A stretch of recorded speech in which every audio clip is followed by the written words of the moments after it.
Antes que nada, agradecerles y en el marco de la Comisión de Población y Desarrollo, una comisión que presido y que a pesar de la reiterada negativa a que se tenga quórum, que es la forma con la que tendríamos que tramitar la cantidad de proyectos que tiene esta comisión, a pesar de eso hemos tenido que darle trabajo y por suerte ha habido persistencia, insistencia y agradecerles siempre que en las convocatorias nos han acompañado. Desde nuestra democratización y sobre todo con la Constitución reformada del año 94, tal vez lo más progresista que tenemos en nuestro país en términos de leyes, al incorporar tratados internacionales de derechos humanos, nos ha dado un impulso en la legislación. Nuestro país ha firmado convenios a los que tiene, siempre somos los primeros en firmar los convenios que garantizan derechos universales y después también tenemos una gran mora en relación a lo que nos comprometemos a cumplir. Hemos convocado a esta comisión más de una vez en la urgencia de la denuncia. Recientemente tuvimos que constituir la comisión en el ACAMPE. Son derechos que son violados, que son vulnerados y que son fáciles de reconocer. Y en este caso hoy tal vez se trate de derechos más difíciles de reconocer, pero no por eso más importante en el sentido de garantizar la igualdad y en el sentido de garantizar la educación, porque es responsabilidad del Estado promover y proteger los derechos. No son los gobiernos los que salen a distribuir derechos, sino que es obligación del gobernante garantizar lo que está consagrado en nuestra Constitución. De modo que el Estado tiene una responsabilidad fundamental en lo que se trata de la garantía de derechos humanos, que de eso hablamos cuando hablamos del pleno derecho que tienen que tener las poblaciones indígenas, el derecho a la educación, el derecho al reconocimiento de su identidad cultural, el reconocimiento a su lengua. Si uno dice poéticamente, primero fue el verbo y después el poeta nos dijo que las primeras palabras todavía están contaminadas con esa atmósfera de desencuentro, de dolor, cuanto más si tenemos todavía, estamos balbuceando cívicamente, cuánto más fácil resulta reconocer que aquellos, los pueblos indígenas a los que les hemos negado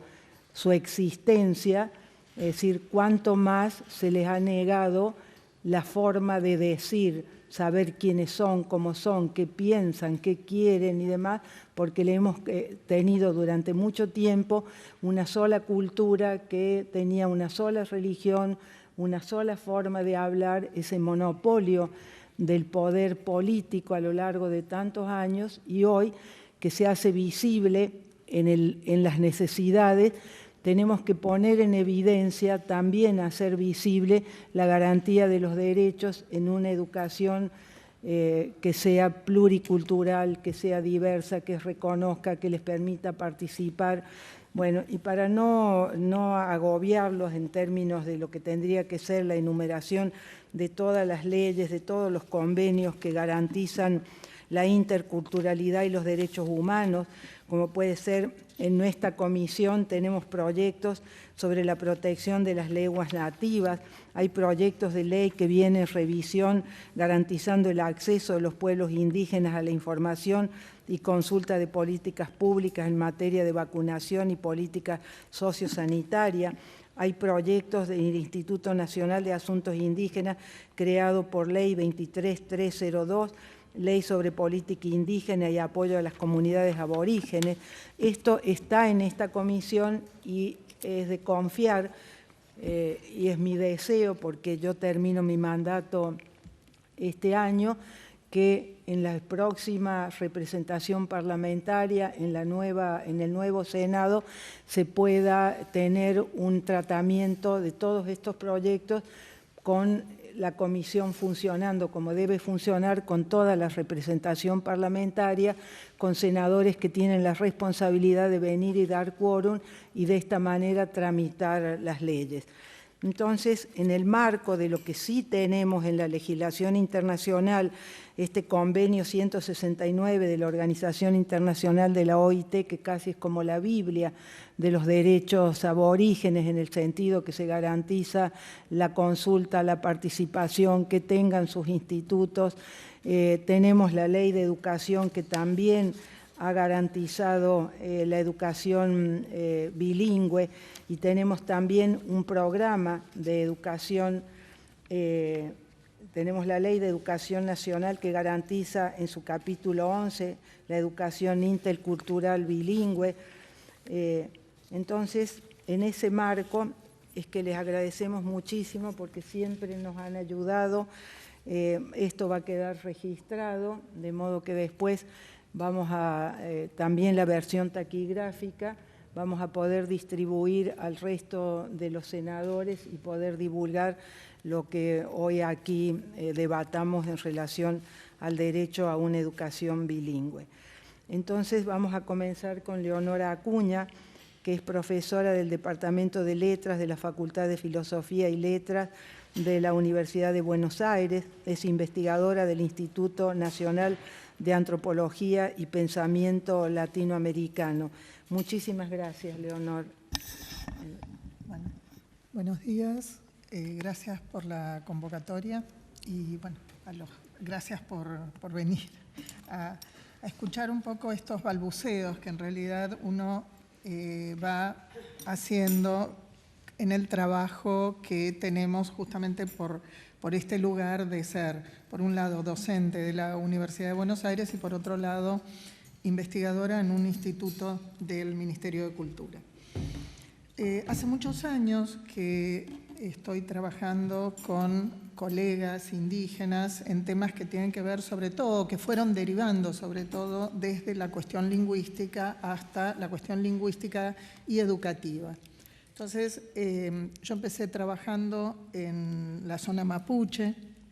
En esa época era muy joven y en realidad tenía una beca para trabajar allí. Y lo que uno percibía en la década de 1970, 1980, es que no había, o sea, estoy hablando desde el lugar que uno se pone como lo que uno le enseñan, lo que uno hace como investigador, no había en ese momento prácticamente hablantes que tuvieran el mapuche como primera lengua y yo no conocí en todos los años que trabajé allí a ningún anciano que fuera monolingüe mapuche, que hablara solamente mapuche. O sea, eso decía de alguna manera que el mapuche era una lengua que estaba en fuerte retirada, digamos, en fuerte pérdida, y creo que sí era importante también destacar en ese momento, que era un trabajo que hacíamos, es que en realidad esos niños mapuches que llegaban a la escuela tenían como lengua materna el español, y ahí se daba todo un equívoco en la escuela porque los docentes interpretaban que los chicos mapuches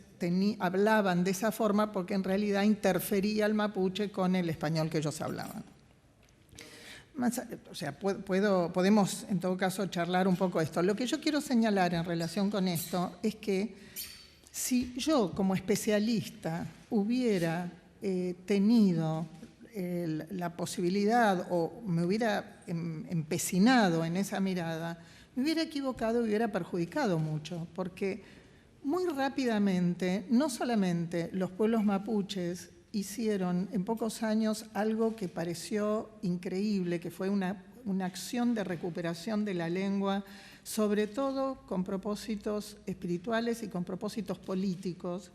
sino que además hubo un factor que nosotros en esa época no teníamos manera de saber porque no había celulares. Cuando aparecieron los celulares, las personas de las comunidades, tanto del sur como de la zona del Chaco, de Formosa, etcétera, empezaron a comunicar, si se comunican activamente por mensajito de texto en las lenguas indígenas. O sea, toda esa pregunta de, digamos, académica sobre, bueno, pero ¿y en qué se va a escribir en esta lengua? Bueno, ¿qué se va a escribir? La cotidianeidad de la vida de las personas, los reclamos de las personas, las novedades que circulan rápidamente por las redes sociales. De allí, bueno, pasamos a trabajar a la zona al oeste de Formosa y luego actualmente con colegas profesores mapuches y con colegas profesores com, mocoví y huichí de la provincia del Chaco. Entonces, en realidad, con esto quiero contar una anécdota de cada uno de estos 3 lugares en los que estuvimos trabajando. Hace unos años, cuando yo empecé a trabajar en el Chaco, una profesora que trabajaba en un lugar que se llama Pampa del Indio, se me acercó al finalizar el curso de capacitación que estábamos dando y me planteó que tenía una alumna, una chiquita, que era sorda. Entonces me pidió ayuda con eso y me preguntó si yo podía vincularla con gente que estuviera trabajando en lengua de señas o en algún tema relacionado de Buenos Aires. Lo hice, la puse en contacto no solamente con gente de Buenos Aires, gente del CONICET, gente de la UBA, sino también con gente del Uruguay. Yo me enteré que en el intercambio la propuesta que se le había hecho desde estos 2 lugares era que a la niñita había que mandarla al lugar más cercano para vivir con la comunidad sorda más cercana para que se integrara eso. Yo cuando me enteré del intercambio me imaginé cuál iba a ser la respuesta. O sea, ninguna persona de una comunidad com va a interpretar que una chiquita, por ser sorda, pertenece a una comunidad diferente de la com. Pero yo me sentí culpable de no haber podido resolver el tema y unos años después, 3, 4 años después, vuelvo y la encuentro de nuevo a esta profesora que estaba en uno de esos cursos. Entonces me acerco y le pregunto cómo había resuelto, qué había pasado. Entonces me dice, no, lo resolvimos con los chicos, inventamos una lengua de señas y nos manejamos así con la chiquita. Eso es una historia. Otra historia es la que pasó en el Museo Etnográfico de la Universidad de Buenos Aires. Hace unos años, todos los febreros hacemos unas reuniones, una semana de trabajo con los profesores indígenas en la facultad. Entonces, en un momento fuimos al Museo Etnográfico porque los profesores mapuches querían conocerlo y el museo tiene una característica que es que permite que se recorran los depósitos. Entonces, los profesores mapuches recorrieron los depósitos y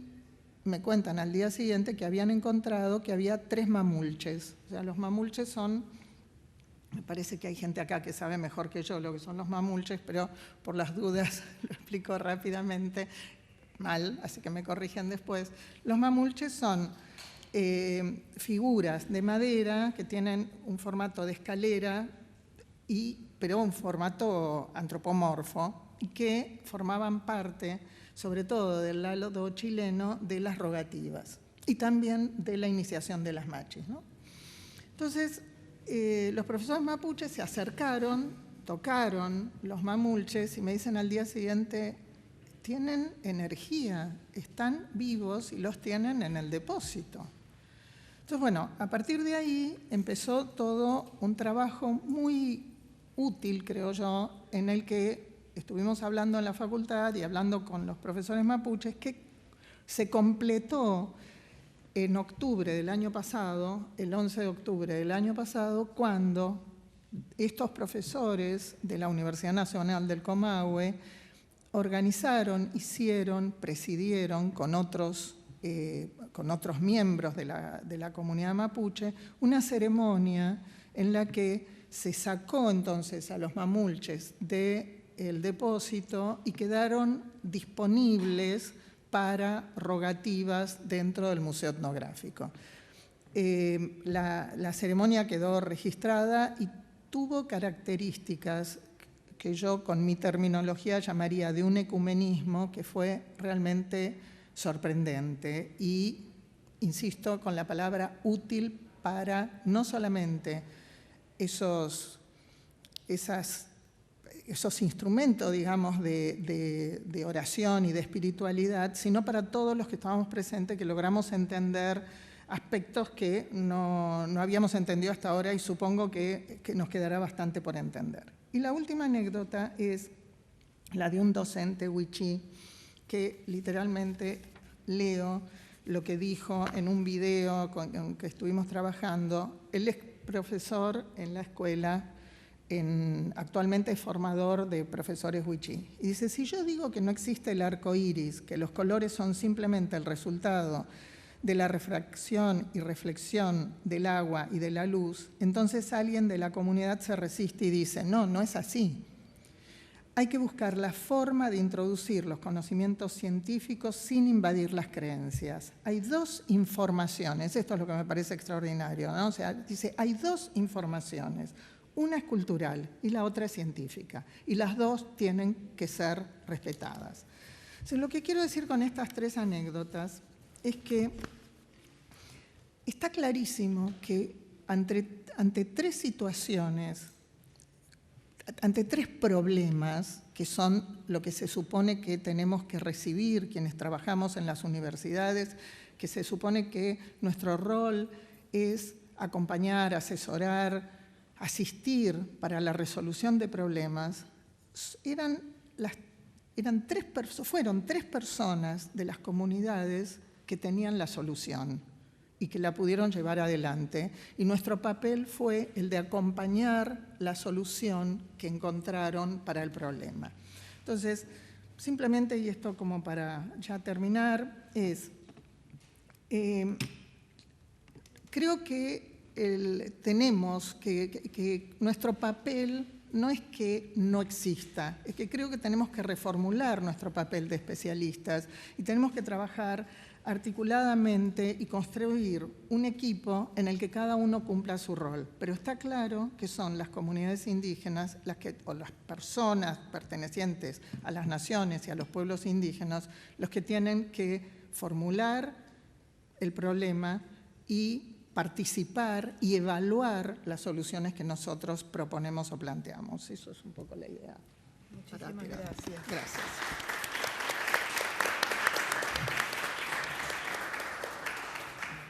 Muchísimas gracias, Leonor. Diana Lenton se doctoró en Antropología por la Universidad de Buenos Aires en el 2006 con tesis titulada De centauros a protegidos, la construcción del sujeto de la política indigenista argentina a través de los debates parlamentarios, dirigido por Claudia Briones. Desde el 94 es docente de la UBA en la carrera de Ciencias Antropológicas. Gracias, Diana, por Bueno, yo les agradezco la invitación. Es un gusto estar acá, no es la primera vez y, bueno, siempre me siento muy cómoda en este lugar donde uno puede reflexionar, ¿no? Y ayudarnos a pensar algunas cosas. Pensaba a partir de lo que dijo Leonor recién, que justamente, ¿no? Cómo a partir de la colaboración y de la intervención decidida de los pueblos originarios y de sus organizaciones, hemos ido mejorando la democracia, ¿no? Cómo a partir de no tendríamos el reconocimiento de la preexistencia de los pueblos originarios en el año 94, que es un parteaguas en las relaciones entre el Estado y los indígenas, si no fuera por la acción y por la intervención de las propias organizaciones, ¿no? Y de sus representantes, que ayudaron a que esta Constitución que tenemos sea más democrática, más diversa, más reconocedora de la diversidad, más intercultural y que nos sirva como plataforma para seguir mejorando otras relaciones, ¿no? Otros aspectos de esta relación. Y en relación a lo que también mencionábamos antes, ¿no? El tema de que esta idea de antigua, digamos, pero que todavía pesa en el sentido común y uno lo ve en los debates, digamos, por fuera de la academia y por fuera de la política, en lo que es la ciudadanía, esta idea todavía de que una nación debería tener una lengua, una tradición, una religión, ¿no? Lo que dice el Monumento de los Españoles alrededor, una nación, una cultura, una religión, que es una idea, digamos, que tiene que ver con el proceso de formación de las naciones-estado a fines del siglo XIX, que se desarrolla durante ese periodo de nacionalismos, pero que queda pesando y que es una complicación a veces cuando compite con otros paradigmas como el de la interculturalidad, ¿no? A veces lo que cuesta es hacer entender que se puede tener una nación con coexistencia de distintas culturas, de distintas religiones, de distintas perspectivas, ¿no? Y si pensamos entonces que en el momento en que se desarrolla, se consolida nuestro Estado Nacional, lo que es el proceso de organización, ¿no? En la generación del 80, con esta idea de nación unívoca en sentido cultural, y que es el momento en que se desarrollan todas nuestras instituciones, nuestro sistema educativo, nuestro sistema de salud, la justicia, el sistema político, etcétera, todo está embebido de ese paradigma unívoco, y entonces hay que trabajar en distintas instituciones para poder diversificar, ¿no? Entonces, me gustaría plantear, ¿no? Y voy a contar, digamos, voy a hablar de dos situaciones en las cuales esta discusión sobre la lengua y sobre la posibilidad de que se hable o que se rescaten lenguas diferentes al interior del sistema educativo es por ahí donde más se ha avanzado, pero en el sistema de salud, la interculturalidad, bueno, avanza con un poquito más de dificultad, tal vez porque el poder médico es un poquito más concentrado y más atado a los conceptos occidentales, y hay espacios como la justicia, por ejemplo, donde actualmente se está empezando a debatir la cuestión de la lengua en los procesos judiciales, por ejemplo, y tiene que ver, o sea, a mí me interesa sobre todo plantear que esta cuestión de el derecho a que se hable en otras lenguas o que algunas partes de las actuaciones en estos ámbitos sean otras lenguas, sacarlo del lugar de la discriminación positiva o de la ayuda a gente que no hable lengua castellana para empezar a plantearlo como un derecho y como una cuestión que tiene que ver con la diversidad al interior del Estado, ¿no? Entonces, retomando lo que decía Leonor, esa situación que ella comprobaba, que no había chicos con lengua materna en Mapudungún, entonces para algunos paradigmas, para algunas formas de pensar, no sería necesario en ese momento, ¿no? En esa situación, que se deje de hablar en castellano, porque se ha planteado, si uno ve, por ejemplo, en la ley 23.302 de 1986, se plantea el tema de la enseñanza bilingüe, se dice en ese momento, en la escuela, pero planteada para los 3 primeros años, porque el objetivo era evitar la deserción escolar. No estaba pensado como un derecho, y esto entonces implica que esa actuación de maestros indígenas estaba reducida en ese primer paradigma, estaba reducida a los 3 primeros años de la escuela, a los primeros grados, y no se pensaba para situaciones, digamos, de educación media o superior, por ejemplo, que es algo que, bueno, que llega después, ¿no? Entonces, me parece que en este momento lo que están demandando las organizaciones es la posibilidad de plantear, ateniéndonos al tema de la lengua, ¿no? Pero además en muchos otros niveles, el ejercicio de las propias pautas culturales en el seno de las relaciones o de las instituciones del Estado, como un derecho y como una muestra de diversidad del Estado y no como una herramienta para poder actuar, ¿no? Entonces me parece que esto se ve, y quería recordar brevemente 2 casos en los cuales entre el año pasado y este año 2015 se estuvo hablando públicamente bastante sobre el tema de la lengua, específicamente en el ámbito judicial. Uno es el caso Reina Marás, que algunos conocerán, otros no, es una mujer nacida en Bolivia con 3 hijos, que el año pasado fue condenada a prisión perpetua, acusada de haber matado a su marido con la complicidad de un vecino. Ella estuvo 3 años presa en Los Hornos, hasta que la visitan representantes del Observatorio de Cárceles de la Comisión Provincial por la Memoria y se dan cuenta de que ella no hablaba castellano, no habla, ¿no? Ella habla aymara, nadie se había dado cuenta en Los Hornos o en el sistema judicial, nadie había, digamos, considerado que no podía ser procesada y recibir, digamos, en este caso una prisión, digamos, estaba antes de recibir condena sin haber tenido derecho a un intérprete, ¿no? El caso tuvo montones de irregularidades, empezando por el hecho de que se la condena por declaración policial, cosa que ya tendría hace rato que no funciona así, pero funcionó en su caso, como cuando la va a buscar la policía, ella asiente con la cabeza, le hacen una pregunta y ella asiente con la cabeza y justo le estaban diciendo, está acusada de matar a su marido, ella asiente con la cabeza y eso que declara la policía se toma como elemento para su condena. Aquí lo más importante, aparte del tema, lo que yo quiero hablar, aparte del tema de, bueno, cómo las muchas irregularidades que hubo, es el hecho de que no se consideró que, en este caso, su derecho a la defensa, y se trata claramente de una persona que no habla castellano. Finalmente, a partir de la intervención de la Comisión Provincial para la Memoria y del CERPAJ, ella tiene un intérprete, que es Frida Rojas. Ella llega al juicio con esta intérprete y se consigue además por esta intervención que ella tenga prisión domiciliaria, porque además ella estaba en la cárcel con la nena que había nacido durante su cautiverio, durante esos 3 años. Ella llega embarazada a la cárcel y sus otros 2 hijos, como ella no los puede sostener, van con la familia en Bolivia. Se obliga a uno de sus hijos a declarar en contra de la madre, un chico de 5 años, bueno, un montón de cuestiones, pero lo importante, digamos, es que se llegó a debatir el tema de una persona que necesita un intérprete y nos damos cuenta de que la justicia no contaba con ese intérprete, que cuenta con intérpretes para ciertas lenguas, pero no para otras lenguas, ¿no? Y en su caso, la denegación que se le hacía de intérprete tenía que ver con la interpretación del tribunal que tuvo, que es el Tribunal Oral en lo Criminal número 1 de la ciudad de Quilmes, que consideró que al ser ella boliviana, su lengua debería ser el castellano, porque la lengua oficial de Bolivia, dijeron, es el castellano. Lo cual atrasa un poco, porque de Evo Morales para acá, o sea, ya se reconoció hace rato varias de las lenguas indígenas, pero consideraron que tratándose de un país latinoamericano, ella tenía que estar en condiciones de hablar en castellano, y que si no, en definitiva, y acá está, digamos, lo que yo quiero marcar, que es como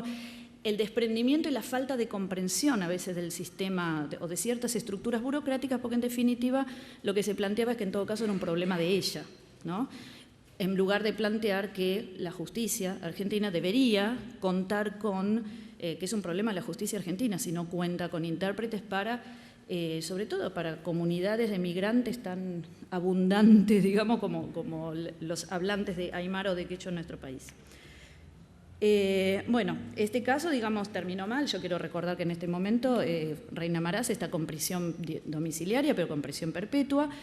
Todavía no se ha revisado la condena y me parece que, bueno, que valdría la pena recordarlo porque, al menos en mi opinión, no solamente es un caso de injusticia, sino que además es un caso que tenemos pendiente para lo que tiene que ver con mejorar nuestras propias instituciones, ¿no? Y, en cambio, quería plantear después otro caso que, digamos, contrasta con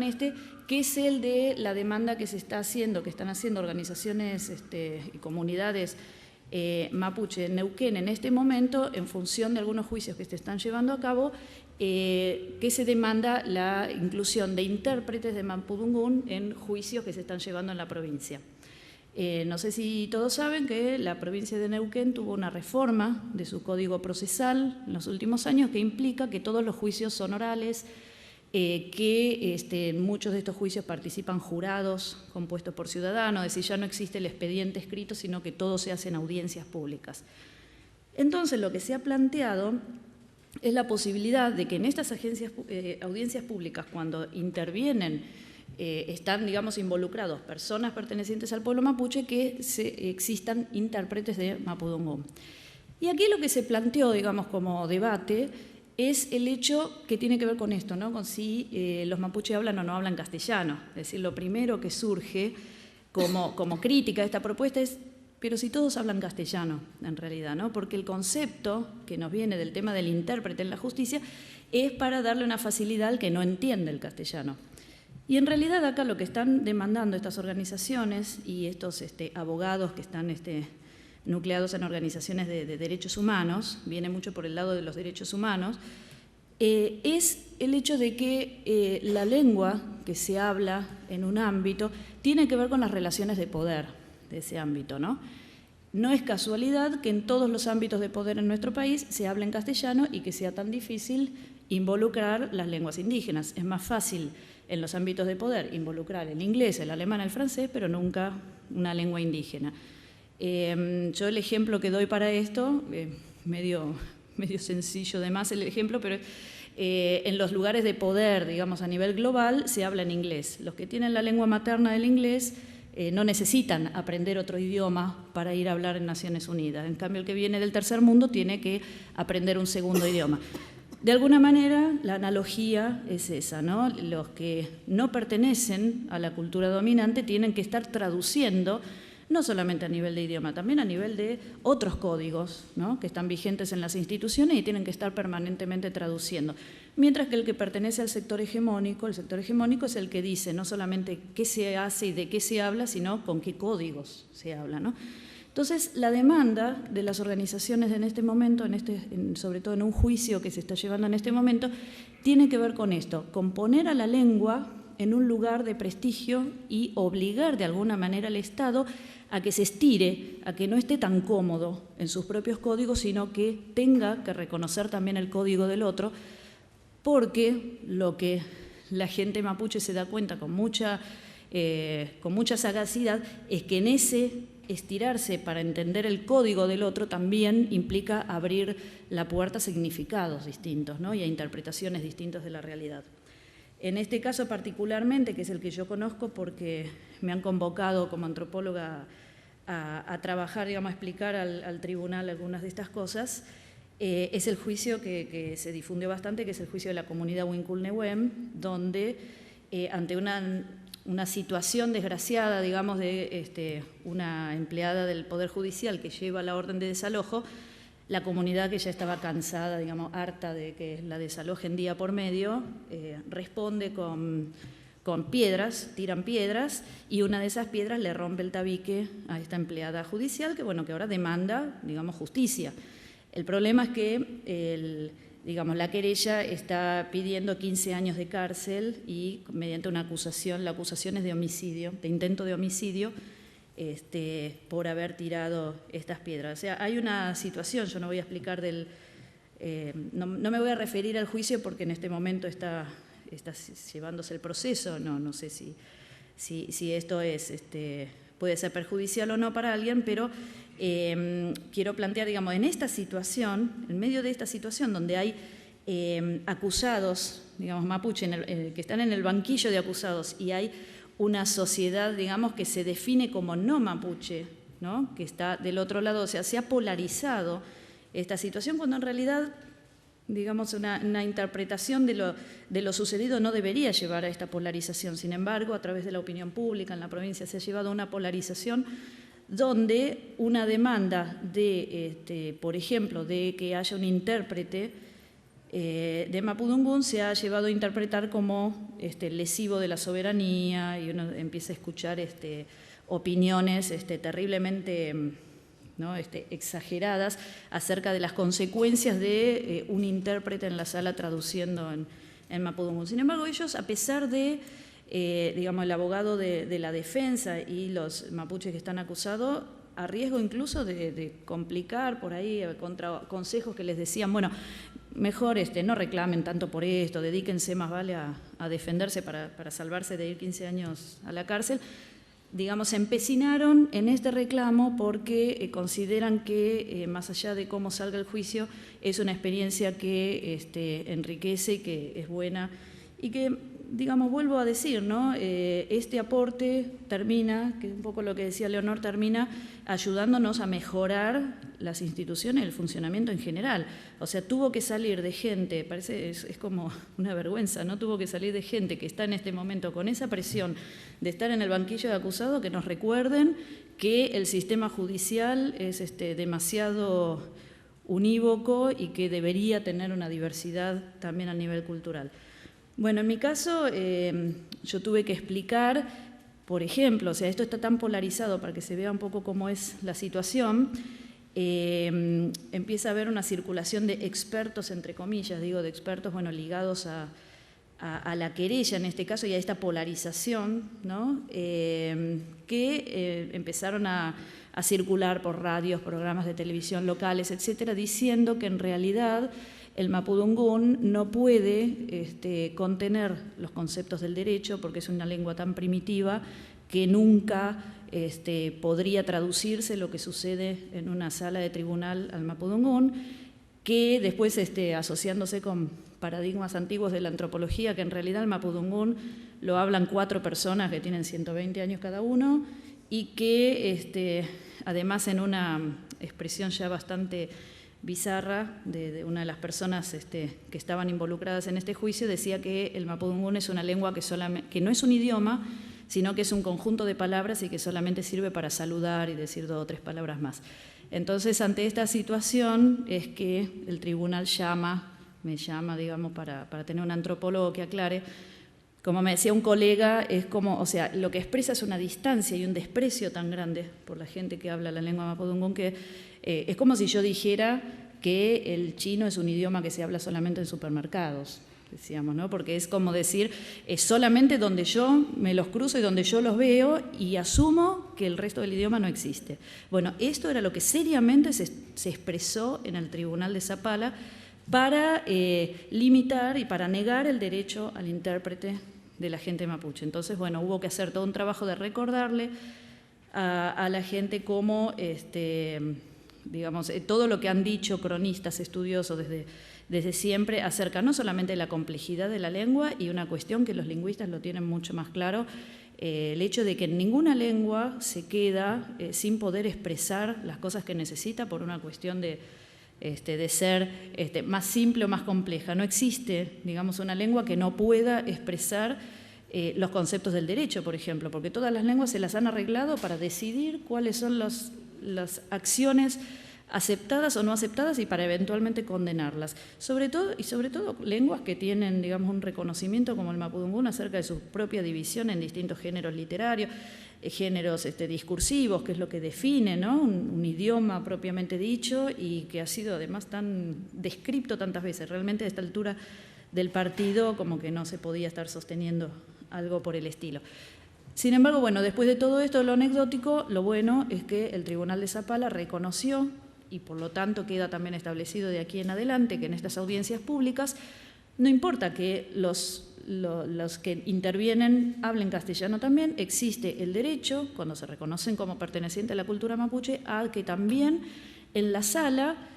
se haga, en algunas partes por lo menos, la traducción y esté vivo el idioma, también reconociendo el rol fundamental de la lengua en los eventos que tienen que ver con lo ritual, que tienen que ver con lo político, ¿no? No puede faltar la referencia a la lengua propia. Y bueno, y en este momento estamos embarcados en otra cuestión, en otra discusión, porque luego de que se realiza una primera audiencia con ese intérprete que, digamos, nos dispara toda otra clase de conflictos. Yo no digo que sea fácil, ¿no? Porque después está la definición de quién es un intérprete idóneo, quién decide si es idóneo, si no es idóneo. El tribunal, sin que se lo pidiera, digamos, la defensa, que era la que planteaba el tema del intérprete, decide que el organismo capaz de decidir quién es idóneo va a ser la Confederación Mapuche Neuquina. Y esto es una toma de posición interesante del tribunal, porque podrían haber dicho, no sé, la Universidad del Comahue, y sin embargo decide, y lo explicita así en el dictamen, que como estamos obligados, como digamos el Estado está obligado a reconocer las organizaciones, las autoridades tradicionales del pueblo al realizar una consulta, entonces van a ser estas autoridades tradicionales las que decidan también si hay intérprete para en alguna localidad o no, o si hay que ir a buscarla a otro lado. Y en este momento se está trabajando con el concepto de jurado intercultural, que también es como algo que dispara un montón de problemas, que no es nada fácil, pero que está bueno. Digo, vale la pena la experiencia, más allá de que eventualmente salga bien o mal, o uno puede decir podría estar mejor o peor, pero me parece que hay que apreciar la decisión, en este caso de la justicia de Neuquén, de meterse en camisa de 11 varas y de tratar de tener un jurado intercultural. Uno podría discutir el concepto de interculturalidad, yo diría por ahí es un jurado mixto, no sé cómo decirlo, porque este concepto de jurado intercultural significa que serían de 12 personas, 6 autorreconocidas como mapuche y 6 que no. no es el concepto de interculturalidad que utilizamos los antropólogos, donde tendría que haber otros mecanismos, otras cosas. Acá simplemente es abrirle el espacio a personas, garantizar que personas reconocidas como mapuche puedan intervenir en la decisión que se tome, ¿no?, sobre la inocencia o culpabilidad de los acusados, lo cual es algo muy importante. Yo digo, aprecio más allá del resultado el riesgo que está tomando este tribunal en este caso. Y bueno, así en este momento estamos, ¿no?, en cuanto a las discusiones. Me interesaba traer esto porque estas discusiones en el campo de la justicia no son las más conocidas. Cuando hablamos de interculturalidad es más conocido y se ha trabajado más en los campos de la educación, en el campo de la salud, pero parecería que hay ciertas instituciones del Estado que son justamente las instituciones de autoridad, las que tienen el manejo, ¿no?, principal, lo que podría ser la justicia, lo que podría ser acá el Congreso de la Nación, donde todavía parece que cuesta más, ¿no?, meter elementos de interculturalidad. Entonces, bueno, me pareció importante plantearlo porque es algo que también se está discutiendo en este momento y que valía la pena hablar de esto. Muchísimas gracias.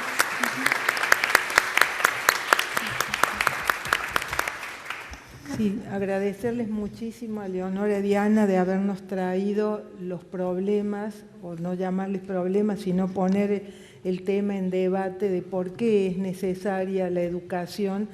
bilingüe y por qué hay que cumplir con el Programa Nacional de Educación Bilingüe, porque es desde la necesidad donde uno tiene que ir construyendo una democracia donde realmente nos respetemos y que la diversidad sea un valor y no sea nada más que, como uno ve en la documentación y todos los convenios y todos los tratados que están tan llenos de palabras bonitas y que nos ayudan mucho, pero que a la hora de hacerlos cumplir vemos que hay un tema cultural que no resuelve solo la ley. La ley da un impulso, la ley legitima las demandas, pero es decir, la verdad que